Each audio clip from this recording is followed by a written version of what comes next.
Quem começa e pratica um esporte, não é infrequente que se apaixone por aquilo que está fazendo. E muitas vezes tenta até uma performance além daquilo que é possível e até mesmo necessário.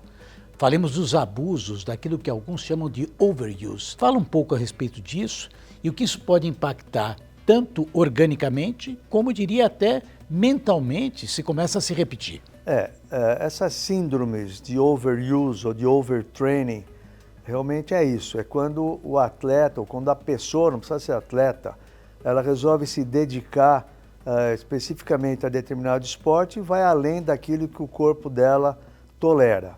E aí você pode ter repercussões de toda ordem. Pode ser uma sobrecarga num tendão, uma sobrecarga na musculatura, pode ter as chamadas fraturas por estresse. E aí isso acaba muitas vezes tirando essa pessoa da sua atividade.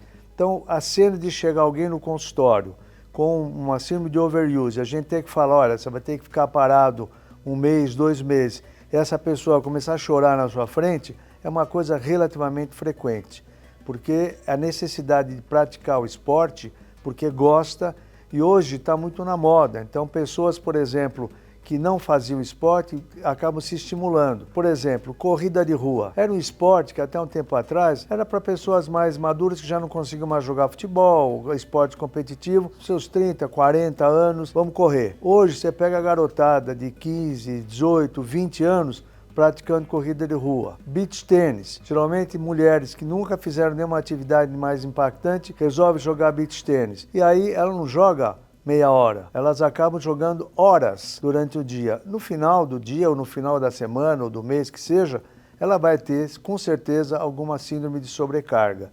E isso vai acabar tirando ela de campo, da quadra.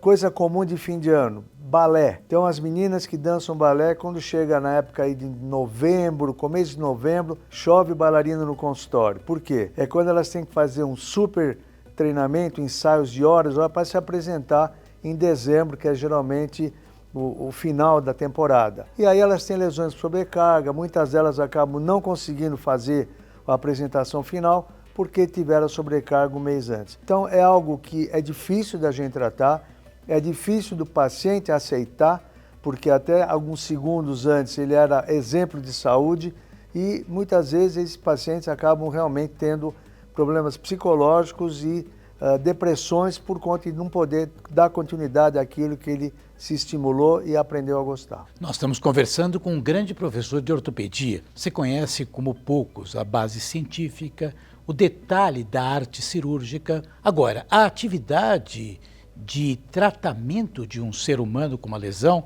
não depende só de um médico, principalmente na sua área. Eu queria que você contasse um pouco para quem está nos assistindo como é que você trabalha na relação com o fisioterapeuta, na relação às vezes até com um psicólogo, num atleta de alta performance. Como é feito esse trabalho de integração de uma equipe multiprofissional?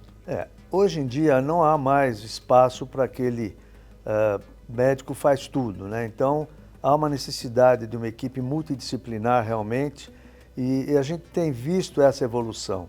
Eu me lembro, há talvez 20 e tantos anos atrás, vou me permitir citar nome porque é cômico, quando a gente operava algum jogador do São Paulo, Tele Santana, por exemplo, não aceitava de maneira alguma psicólogo, não aceitava que ele treinasse no campo. Se ele entrasse no campo era para jogar. E a gente sabe que não é bem assim. Então há hoje necessidade do nutrólogo, há necessidade do psicólogo, há necessidade do fisioterapeuta, há necessidade do médico do esporte, que não necessariamente é o cirurgião, do fisiologista. Então é um time de pessoas, de profissionais que juntos vão fazer com que esse atleta tenha o melhor rendimento.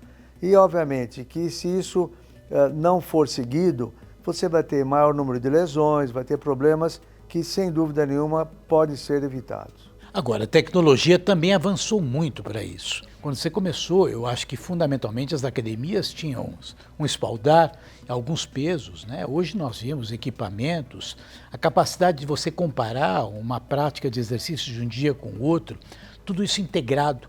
Você consegue contar um pouquinho para a gente o que essa tecnologia vem agregando dentro da prática esportiva? A tecnologia é algo que é galopante dentro da medicina esportiva.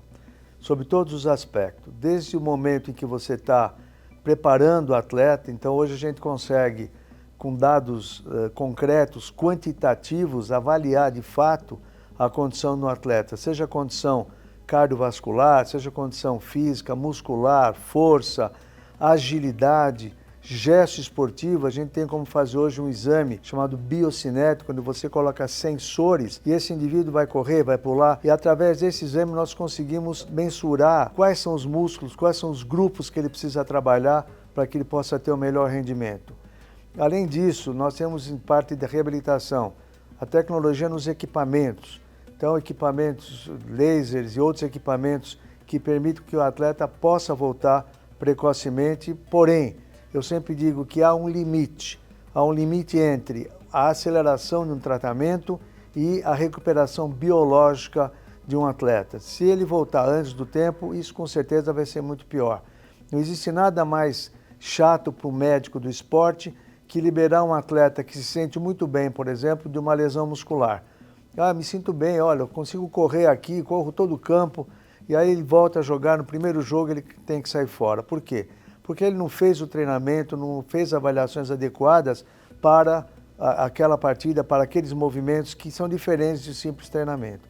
Então a tecnologia hoje é fundamental para que você possa dar seguimento aí na carreira de um atleta.